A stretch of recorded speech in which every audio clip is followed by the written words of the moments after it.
Hello, I'm Dr. Helen, and this is my channel where I share with you the best insights from psychology research and how they can help you succeed in work and in business.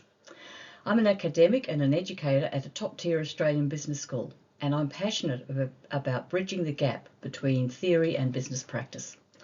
Today I want to talk to you about a very important topic, how to choose or even change your career. Notice that I say choose and not chose because, of course, choosing your career is not a one-and-done exercise. I myself have had 5 distinct careers already, and I still think about my career choices. So definitely career choice is not in the past tense.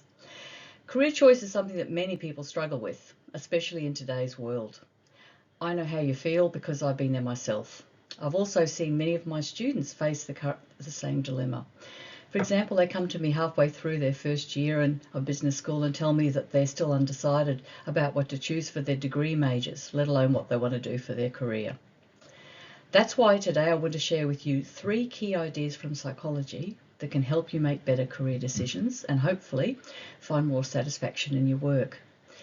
These are psychological hacks that I have personally used and benefited from over the years, and I want to share them with you in this video. So if you're interested in learning more about how to choose or change your career, stay tuned and don't forget to subscribe to my channel for more videos like this. Let's get started.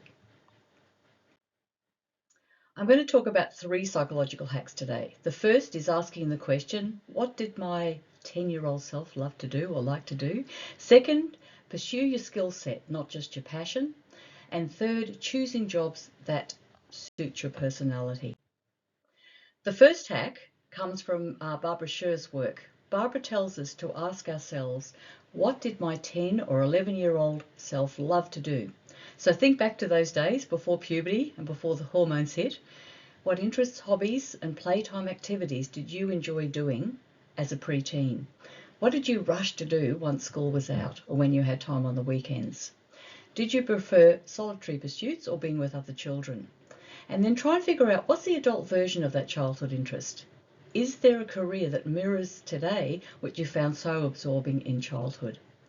For me, I was a curious child with a strong interest in science, in the sciences. I read voraciously. I set up ant farms and experimented with snails in our back garden. It was little wonder that my first degree was in biology, but later in life when I wanted a career change, I used Sher's idea and remembered how fascinated I was as a child with things, with other people and how they thought about things. I used to listen into other people's conversations, and on the bus, my mother said to me on many occasions, would you mind your own business and stop eavesdropping? And so when I wanted a career change, I asked myself, what's the adult version of that childhood interest in people and what they thought and felt? And I followed Barbara Sher's advice, her method, and after much reflection, I went back to complete a degree in coaching psychology.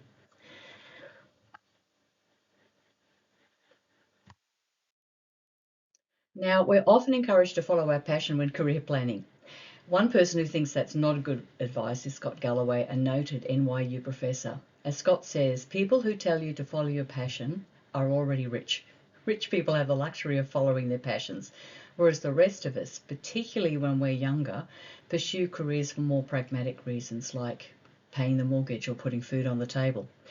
Following your passion might be great advice if you're 50 and you've made a heap of money and now can pursue your passion as a yoga instructor. But if you're 19 or 20, instead of blindly pursuing a passion, perhaps focus on developing skills and expertise in areas where you've got some natural talent and that are in demand in that job market. Say your first year at university and not sure which degree major to pursue. What were you good at in high school? What uni subjects are you getting good grades for? It might not be something you're terribly passionate about, but Scott's advice is to pursue building skills, make a solid economic base and expertise in that area. That's likely to be more satisfying for you in the longer term, and who knows, perhaps you might find yourself becoming quite passionate about being a lawyer or an accountant or wherever it is your particular talents lie. The third hack, pursuing a career that fits your personality. There's many ways of doing this, and of course you can spend thousands of dollars with a career psychologist trying to work this out, but there are cheaper options. You can do free tests on the internet online or spend less than $50 buying a book on the topic. One I would personally recommend is Nicholas Law's book entitled Pathfinder, Following Your Own Path to Career Success. Nicholas uses the Myers-Briggs personality tests and matches up your Myers-Briggs profile with several suitable jobs and careers.